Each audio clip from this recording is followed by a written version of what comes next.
زمانے جاہلیت میں ایلا کا تصور کیا تھا؟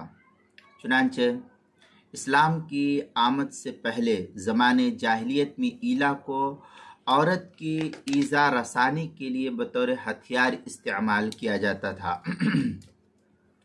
یعنی جب کوئی مرد اپنی بیوی سے ناراض ہوتا تو لمبی مدت کے لیے اس کے پاس نہ جانے کی وہ قسم کھا لیتا تھا، جس کی وجہ سے عورت مطلقہ بن کر کے رہ جاتی تھی۔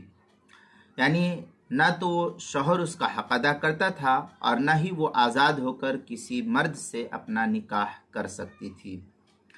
چنانچہ الجامع لاحکام القرآن القرطبی کے اندر ہے، قال عبداللہ بن عباس رضی اللہ تعالیٰ عنہما کان ایلاء الجاہلیہ السنہ والسنتین واکثر من ذالک یقصدون بذالک ایذاء المرأة عند المساءات۔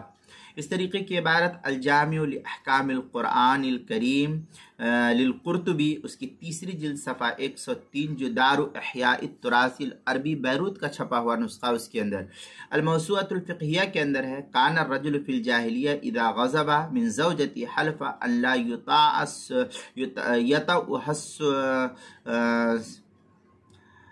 یطأھا۔ اس طریقے کی عبارت جو ہے اور کافی تفصیل کے ساتھ جو ہے نقل کی گئی ہے الموسوعۃ الفقہیہ جلد نمبر 7 صفحہ نمبر 221 جو کویت کا چھپا ہوا نسخہ اس کے اندر کتاب المسائل اس کی 5ویں جلد صفحہ 340 پر بھی اس کو نقل کیا گیا ہے۔